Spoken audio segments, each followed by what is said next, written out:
नमस्कार। आज हम इस वीडियो में बात करने वाले हैं नाग भस्म के बारे में। अगर आप एक प्रैक्टिशनर है तो आप इसका प्रयोग डेफिनेटली करते ही होंगे।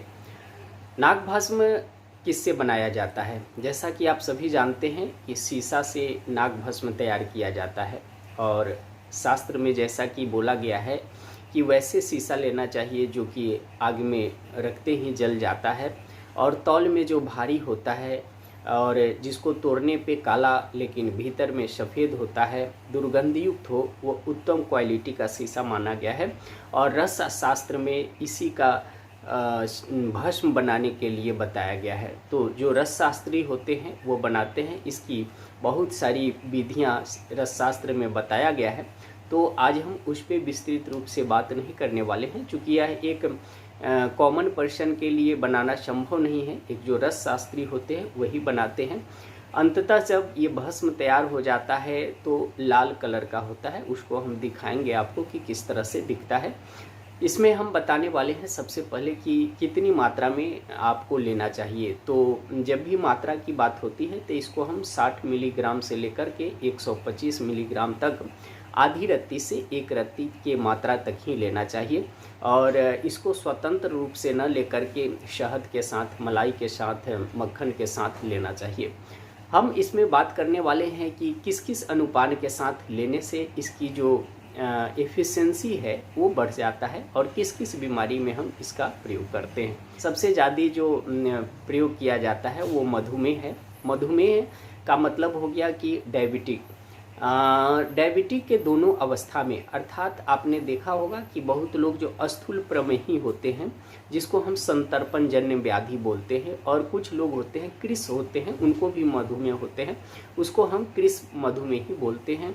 और ये अवतर्पण जन्य होता है। एक जो है कफ प्रधान होता है और दूसरा वात प्रधान होता है। तो दोनों अवस्थाओं में वो बहुत ही प्रभावशाली है, क्योंकि इसमें एक विशेष गुण होता है कि जो धातु कम हो गया है अर्थात क्षय हो गया है उसको बढ़ाने का काम करता है और जो बढ़ा होता है उसको घटा देता है। अब जैसा कि आप सब जानते हैं कि मधुमेह जो होता है, मधुमेह में मुख्य रूप से क्लेद ज़्यादा हो जाता है। मतलब जो हमारे जितने भी दोष हैं, 3 दोष वात पित्त कफ है, और इस दोष के कारण जो दूष्य हो जाता है रस रक्त मांस मेद अस्थि मज्जा शुक्र, ये सभी धातुएं जो है वो दूषित होते हैं और इसमें क्लेद की उत्पत्ति हो जाती है, अग्नि मंद होती है, धातु अग्नि मंद हो जाता है।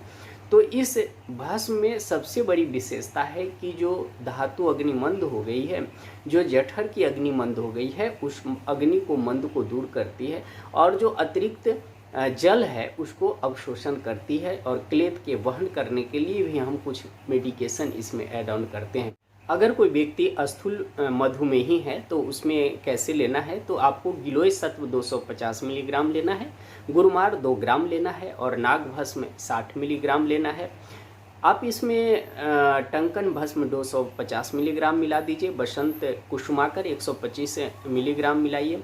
और अगर आप इसमें शिलाजीत मिला लेते हैं 125 ग्राम तो और अधिक प्रभावशाली हो जाता है। लेकिन शिलाजीत जब मिलाते हैं तो पथ्य का पालन डेफिनेटली कीजिए, तभी इसका फ़ायदा आपको मिलने वाला है। तो ये जो मैंने योग बताया वो स्थूल मधुमेही में बहुत ही प्रभावशाली है। आप इस योग का प्रयोग करके देख सकते हैं। दूसरा है कृष मधुमेही, जिसको हम संतर्पण जन्य व्याधि बोलते हैं। इसमें गिलोय सत्व लेना है आपको 250 मिलीग्राम, गुरुमार 2 ग्राम लेना है, नाग भस्म 60 मिलीग्राम लेना है, त्रिवंग भस्म 125 मिलीग्राम लेना है, वसंत कुसुमाकर आपको 125 मिलीग्राम लेना है और प्रवाल पिष्टी 250 मिलीग्राम और शिलाजीत 125 मिलीग्राम लेना है।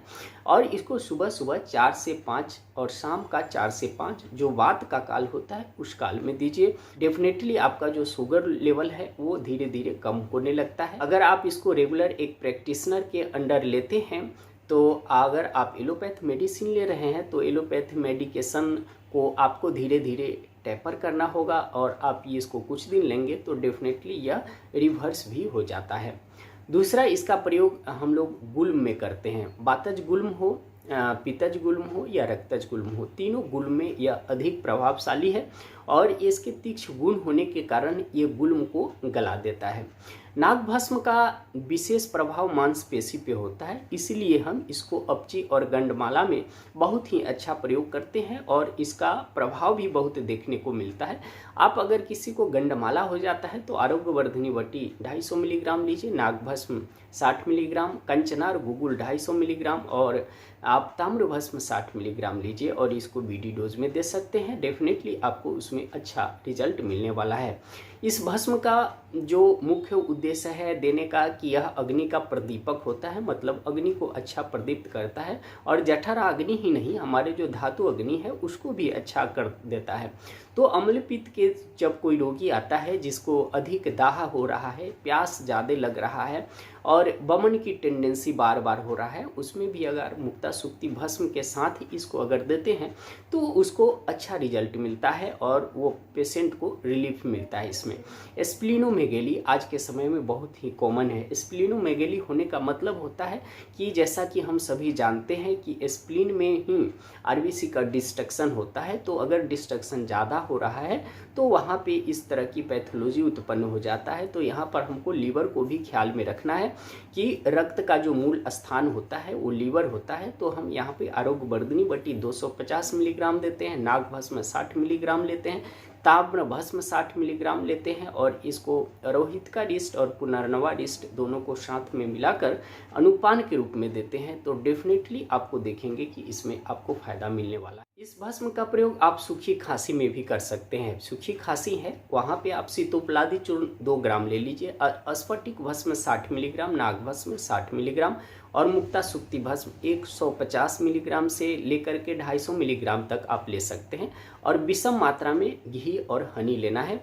घी अगर का मात्रा ज़्यादा रहेगा 2 चम्मच घी ले लीजिए और 1 चम्मच हनी ले लीजिए। इसको मिला करके आपको देना है, उसमें बहुत ही प्रभावशाली है। ऊपर से आप वसारिस्ट या वसावले देंगे तो सूखी खांसी में तुरंत आराम मिलता है।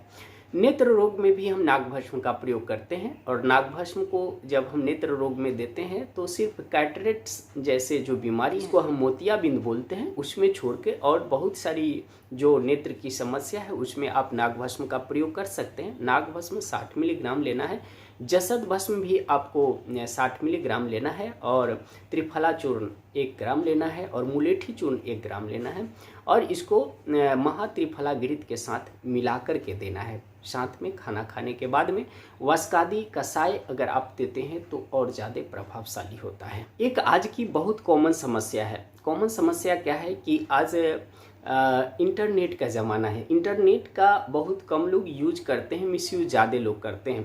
तो जो लोग प्रॉन वीडियो देखते हैं और प्रॉन वीडियो देख करके अधिक व्यवसाय करते हैं अर्थात अधिक वीर्य का क्षय कर रहे हैं, तो वैसी स्थिति में कभी कभी पेशेंट आते हैं जिनको काम करने का कोई उत्साह ही नहीं होता है, दिमाग रूप से बहुत कमज़ोर हो जाते हैं, उनके अंदर जो एक आत्मविश्वास होना चाहिए वो आत्मविश्वास नहीं होता है।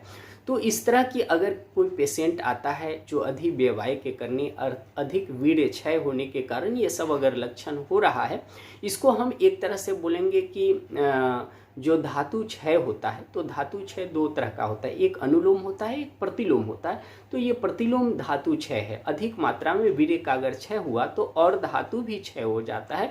तो जैसा कि हमने पहले ही बताया कि यह जो भस्म है वो धातु पुष्टि करता है। तो यहाँ पर अगर आप किसी पेशेंट को अगर आता है तो ऐसे को शिलाजीत 150 मिलीग्राम दीजिए, प्रवाल पिष्टी 250 मिलीग्राम, नाग भस्म 60 मिलीग्राम और च्यवन प्रसाव लेह के साथ रसायन काल में दीजिए। तो आप देखेंगे कि 2-3 खुराक लेने के बाद ही पेशेंट कहेगा कि अब मुझे बहुत अच्छा फील होने लगता है। तो यह आप जरूर दीजिए और रात को सोने से पहले भी देना है। बीडी डोज में सुबह सुबह रसायन काल में और रात को सोने से पहले दीजिए। सिर दर्द में भी बहुत ही अच्छा काम करता है। सिर दर्द में बादाम का हलवा बनाइए, लेकिन बादाम के हलवा उतना ही मात्रा में दीजिए जितना उसकी अग्नि अलाउ करता है। पेशेंट की अग्नि को देख करके यह देना है।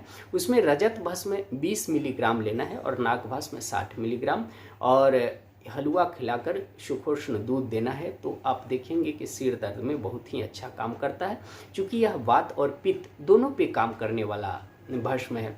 मूत्र रोग में भी हम इसका प्रयोग करते हैं। मूत्र रोग में जहाँ पे गंध आ रहा हो, मूत्र से झाग आ रहा हो, तो वैसी स्थिति में आप इसका प्रयोग यवक्षार के साथ कर सकते हैं। 250 मिलीग्राम यवक्षार ले लीजिए, नाग भस्म आप 60 मिलीग्राम ले लीजिए और चंद्र प्रभावटी 250 मिलीग्राम, और गोखरू के काढ़ा के साथ जब अगर आप देते हैं तो उसमें आपको बहुत ही अच्छा देखने को मिलता है। आंत की कमजोरी जब हो जाती है, ये अक्सर हाँ ओल्ड एज में देखा जाता है कि ओल्ड एज हो जाने के बाद जो पेरिस्टलिक मूवमेंट होता है, क्रमाकुंचन क्रिया जो आंत में होती है, वह जब आंत कमज़ोर हो जाता है तो कम होता है, जिसके कारण मलबद्धता हो जाता है, कॉन्स्टिपेशन हो जाता है। यह अक्सर हाँ वैसे पेशेंट में देखने को मिलता है जिनकी उम्र 60 से ऊपर हो गया हो, या कम उम्र में भी वैसे पेशेंट को मिलता है जो अधिक मात्रा में लैक्सेटिव मेडिसिन यूज कर चुका हो। तो उसमें भी नागभस्म देने से इंटेस्टाइन का जो मसल्स है उसमें स्ट्रेंथनिंग आता है। तो आप इसमें नागभस्म का प्रयोग जरूर करें। उसमें पंचकोल या त्रिकटु चूर्ण के साथ में करना है, तो दीपन पाचन भी होता है और आंत का जो वीकनेस आ गया है मसल्स में वो भी दूर हो जाता है। इस तरह से आपने देखा कि युक्तिपूर्ण हम बहुत सारी बीमारियों में नागभस्म का प्रयोग कर सकते हैं और करते भी हैं। मधुमेह हो गया, गुल्म हो गया, स्प्लीनोमेगेली जिसको बोलते हैं, अम्लपित्त की प्रॉब्लम है, अपची है, गंडमाला है, खांसी है, धातु क्षय है, सिर दर्द है, इस तरह से बहुत सारी बीमारियों में हम युक्तिपूर्व करते हैं। अगर आपका भी कोई स्वानुभव है तो प्लीज़ आप शेयर करिए। और मैं कहना चाहूँगा कि अगर आप एक मेडिकल प्रैक्टिशनर नहीं हैं तो कोई भी भस्म का सेवन आप खुद से मत करिए। जब भी आप कोई भस्म खरीदते तो विश्वसनीय जो कंपनी है उसी से लेना चाहिए, क्योंकि अगर इसका अच्छी तरह से शोधन मारन नहीं अगर किया गया है तो यह नुकसान भी कर सकता है। और एक डॉक्टर के एडवाइस में ही लिया कीजिए। और मैं आशा करता हूँ कि यह वीडियो आपके लिए इन्फॉर्मेटिव होगा। अगर कुछ और इस भस्म से रिगार्डिंग में आपका कोई अनुभव है तो वो शेयर कीजिए। इस पर अगर कोई डाउट है तो कमेंट करिए, डेफिनेटली मैं आपके कमेंट का रिप्लाई करूँगा। बहुत बहुत धन्यवाद।